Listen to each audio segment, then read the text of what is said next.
Hey Mama, welcome to the podcast. I apologize for those who tune into my Tuesday episodes that the last couple of weeks I have not been able to get to a Tuesday episode. I am so sorry about that. But we are back at it, at least for the time being. These episodes are things I'm learning, things I have learned, and things that I want to share with you in motherhood. I talk about pregnancy on my Friday episode, but there are things in motherhood that are so hard, just like there are things in pregnancy that are very hard. And it takes learning together, implementing what we learn, and sharing them with each other. And that is why I'm here, is to share the things that I have learned with you. And today we are going to talk about sleep. Hi, I'm Jocelyn, fellow mom of 5 and host of the Positivity in Pregnancy and Motherhood podcast. I help pregnant women and mothers to find the positivity in their season of life through changing their thoughts to work for them and not against them. I help mothers find the small, doable steps in thought and action without making drastic changes to their everyday mom life. And I can help you.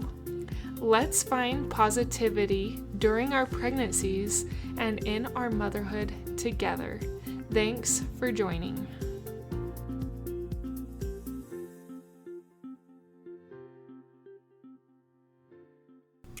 I've mentioned this quote several times on my podcast, and I don't even know where it came from, but I learned it at one point when I was having all the babies and just so tired with toddlers and up in the nights, nursing, regular mom life. And I heard this quote and it's always stuck with me. And it said, "It is the bridge between hope and despair is a good night's sleep." And that is definitely true for me. I know that my anxieties, my worries, my fears and frustrations all seemed more prominent and pronounced when I am tired. And as a mom, tiredness can kind of be built in unless we are proactive of trying to get our sleep. So we may be nursing babies, we may be up in the night with kids, we may be tossing and turning with pregnancy. Nonetheless, those are all things that can contribute to the lack of sleep. And today I am going to encourage you to get more sleep, and that sleep is good. We live in a day and age, and it kind of seems to be a trend in Western culture. Maybe it's culture all around the world, but especially here in America, is that we want to do more, be more. We should be the mom that gets up at 5 a.m., that does her scripture study, that does her workouts, that has personal time for reading in the morning, and then stays up into the night helping her husband, or you know what I mean? There's just there's this unwritten mental thing for some of us women that feel like we need to do it all. We need to be the woman who can do all the things. And sometimes when trying to do all the things, sleep gets neglected. And I have always been a person who needed sleep. If I don't get enough sleep, I kind of get more grouchy. As I mentioned, I feel greater worries, stresses, and anxiety. And today I want to encourage you to shift mentally on the fact that getting more sleep is okay. That you will feel better, that sleep is good for you, that naps are okay, and that maybe you don't have to do it all, that rest is good. Part of why I have had this on my mind lately is a few reasons. So one, I recently finished a book by Charlie Kirk, his most recent book about the Sabbath day. And in that book, he actually talks about sleep and rest and how important sleep and rest are to him. And he gave a lot of statistics on how good sleep is for you and how sleep-deprived people can... I don't have this statistic because my grandma's borrowing the book. But there's a statistic about sleep-deprived people, like their cognitive brain function is not very good. And when I get that book back, I'll have to share with you that study because I found that super fascinating. So that's one thing that put sleep on my mind. The next thing has been that it is summertime, and with summertime comes the hours of the day are longer. And not the hours are longer, but that the sunlight during the day is longer. And so it's just naturally harder for me to get the kids in bed when the sun is up longer. And so I've been staying up later and later, and I've been feeling more tired and almost frustrated by that fact.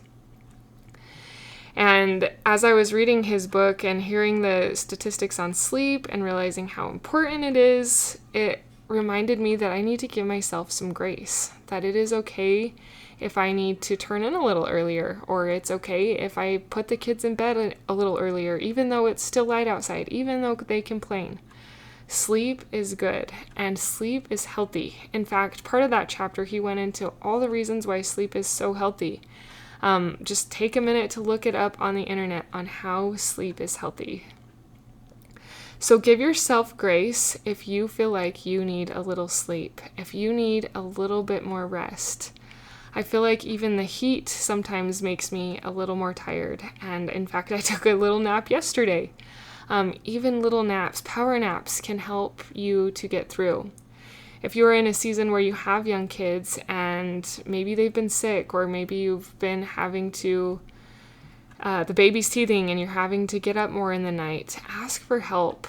And this may not be help during the night, but even help during the day, watching those kids so that you can actually take a good nap and not just a short one, like a good rejuvenating nap that helps get you back on track. I know when I have had little kids, that has helped tremendously.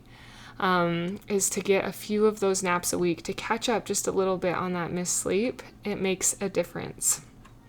I think the biggest thing is to mentally realize a few things. So for me, if I realize how healthy sleep is, I don't feel as guilty for getting more sleep. Like I'm not the mom that gets up at 5 a.m. I think that sounds ideal, but I need around 9 or so hours of sleep at night. And so that tends to result in me not getting up super early. Yes, hypothetically, I could have an earlier bedtime, but it has not worked out that way yet. We tend to be a little bit more of a night owl. So it's finding the balances that work, but getting enough sleep in the process and not letting yourself feel so guilty about sleeping. Guilt is a negative emotion that can weigh us down, and when we're constantly feeling that guilt, it feels heavy, and then we don't act as our best selves, or as the mom we want to be, or as the wife we want to be, or as the person we want to be. So releasing that guilt is part of what this podcast episode is about. So telling yourself a new story. It's okay to get more sleep. Sleep is healthy. The bridge between hope and despair is a good night's sleep. You know what I mean? Telling yourself, like, these little things add up. And as you implement these little positive thoughts to shift your mindset, it becomes more easy to get the sleep, but more easy to not feel guilt over this situation of sleeping more than maybe some of your friends do, or more than some of the people on the internet portray.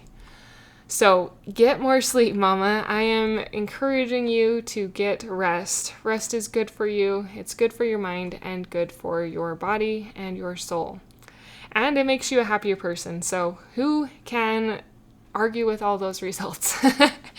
Give it a try, but most of all, give it a try of not feeling guilty for getting a little extra sleep. Or maybe you do like to get up at 5, but you need a nap. Don't feel guilty for that nap.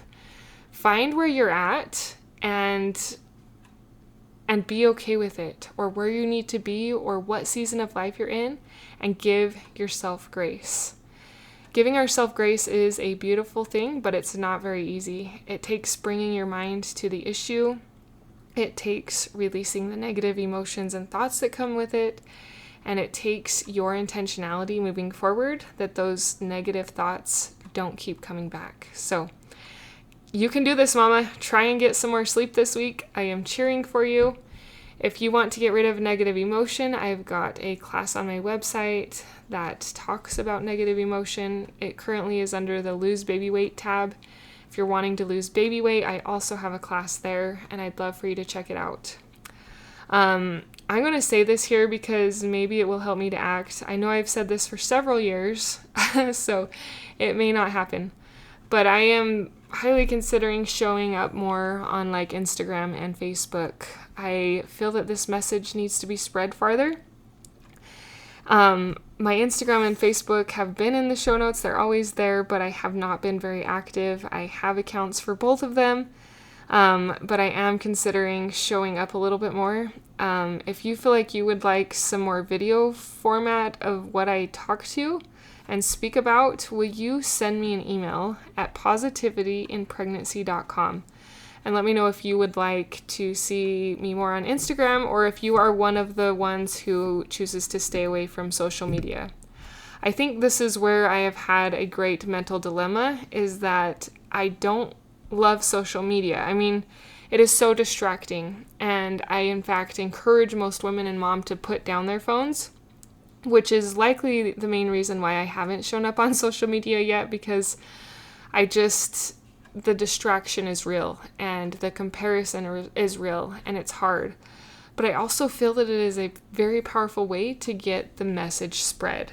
And so it's been on my mind for that reason, not to distract or to make you compare or take too much time. It's to spread the message. So that's kind of where my mental conflict is. I encourage pregnant women to not scroll at all. I encourage mothers to scroll very little.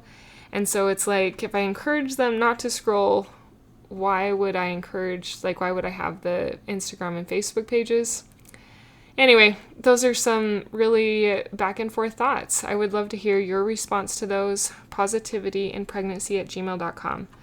We will chat again next Tuesday, and I hope your summer is going great. Until next time.